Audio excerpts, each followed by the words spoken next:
স্বরবর্ণ থেকে। কোথা থেকে? স্বরবর্ণ থেকে।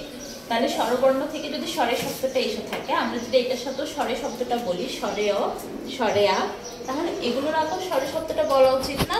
তোমাদের কি মনে হয় বলা উচিত কিনা? হ্যাঁ, না তোমরা শিখনি তাই মনে হচ্ছে বলা উচিত না, কিন্তু এটা তো বলা উচিত। আমি যদি এটা আগে স্বরে অ, স্বরে আ, স্বরে হ্রস্ব ই, স্বরে দীর্ঘ ই, এভাবে হওয়ার কথা না? যেহেতু এগুলো স্বরবর্ণ, স্বরের শব্দটা যদি আমি এখানে ব্যবহার করি, তাহলে এগুলো তো ব্যবহার করার কথা কি না? কথা। কিন্তু সেক্ষেত্রে এটা কি হয়ে যায়? অনেকটা বড় হয়ে যায়, উচ্চারণটা কি হয়ে যায়?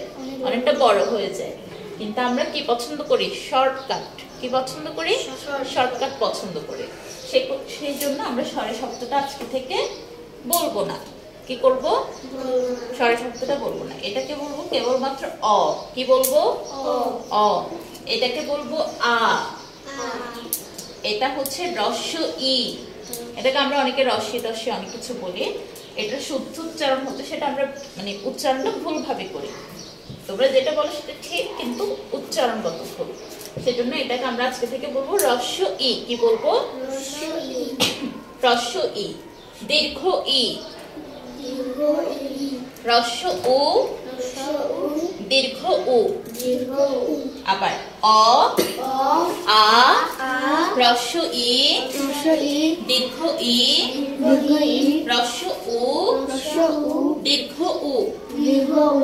অ, আ, হ্রস্ব ই, দীর্ঘ ই, হ্রস্ব উ, দীর্ঘ উ। বোঝা গেছে? হ্রস্ব উ আছে। কি আছে? হ্রস্ব উ। আচ্ছা, প্রথম থেকে পড়ি বড় করে, ঠিক আছে? আবৃত্তি মানে হচ্ছে তোমার কণ্ঠের কাজ এখানে।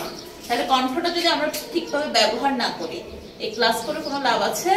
কোনো লাভ নেই, ঠিক আছে? বড় করে বলবো। অ, হয়নি। অ, তোমার কণ্ঠ বেরোচ্ছে না কেন? অ, আরো বড়। অ, আ, হ্রস্ব ই, দীর্ঘ ই, হ্রস্ব উ, দীর্ঘ উ, রি, এ, ওই, ও, ও। আরো বড়। অ,